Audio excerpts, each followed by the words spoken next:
All right, today we're going to look at a little bit of navigating around in Autodesk Inventor 2020.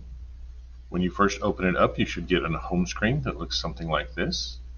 The first thing you're going to want to do is usually start a part or a drawing or an assembly or presentation, depending on what you're working on.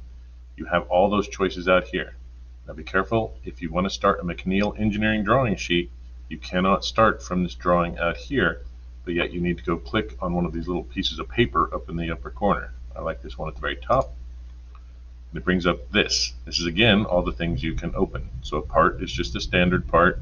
You just want a standard assembly, and the drawing, you can see it's the McNeil engineering sheet that we want to open. It might just say engineering sheet A and not McNeil. They've changed things on us a little bit this year. Mine still says McNeil because I have an old version.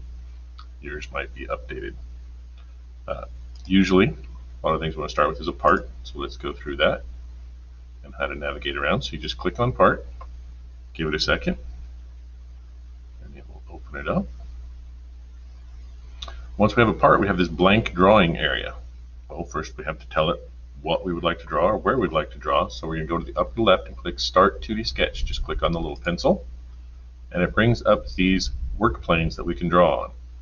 I usually start on the XY plane. If you're drawing down from the top, looking at the top view to start with, we can start on the XZ plane. But usually we're drawing the front first, so I'm going to start on the XY plane. It'll bring up a crosshairs. This is the origin. From here you have this entire menu up at the top. You're in a sketch. You know you're drawing a sketch because up here it has this finish sketch, which we will click once we've drawn what we want to. You can draw a lot of different things. Usually it's just something like a rectangle. So select rectangle, click where you'd want to start the corner, let off the mouse button, and just drag out, and you can see the rectangle starting to form. I like to just put the exact amount of my rectangle as I'm drawing it. So you can see it's one at the top that it's in dark blue. So I'm just going to type, I'm going to make mine 3/4 of an inch. So I type 0.75. If I then hit the tab key, it goes to the other dimension, the vertical dimension, and I can click 0.75 again and enter, and now it has drawn my box. But this is part of the navigation. You see it's off the screen. We can't see it all. If you click at this, what's called a view cube, and just click where it says front, it zooms it down right into the middle, perfect size, so you can see it. If, say, you wanted to add something else to that to make a different shape, and we had an odd shape, you could start another rectangle wherever you wanted. Let's start it in this corner, and we can make that one, let's make that a 1-inch rectangle or square, or a 1 by 0.5, so we make it an odd shape, and hit enter. Now you can see I'm off the screen again, so I click front, and now I have those two things drawn. If that's the basic shape that I'm drawing, you click Finish Sketch, and now you have that sketch, and it kind of turns it in the isometric view. You notice the view cube is in the isometric view as well. Again, it's kind of off to the right and a little bit off my screen, so now instead of clicking on the view cube, I'm going to click on the little house for home, and again it zooms it right down in the middle for me so I can see everything that's going on. Now this is just a 2-dimensional drawing. We usually want a 3-dimensional drawing, and so if I click on Extrude, and then I select what I would like to extrude, I can extrude just this piece, or I can extrude both of them, and it gives it depth. In this properties window, you can see the distance that I extruded it is 1 inch. Maybe I just want to make that 3/4 of an inch, and it automatically adjusts. Okay, I can extrude out towards me, I can extrude back away from me, I can extrude evenly from the center line, or I can extrude unevenly from the center line, and you have to tell it 2 dimensions when you do that. I'm just going to extrude straight out towards me and say OK. And again, it's kind of off the screen, so I click the house, and it brings it right back to the middle.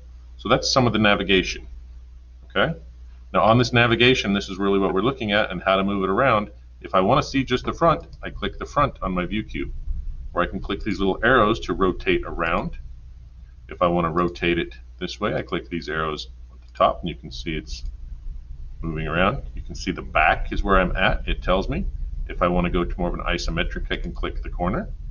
I can click the edge to get that kind of corner view. And if I want to get back to where I started, just click the home, and you're right back where you started. There are also some mouse and keyboard things that let me move around. These controls over here, the little hand is pan, and it lets me just move it around.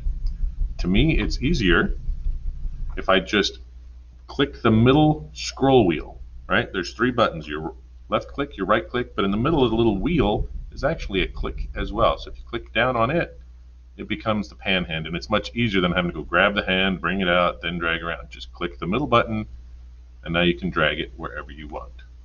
Okay?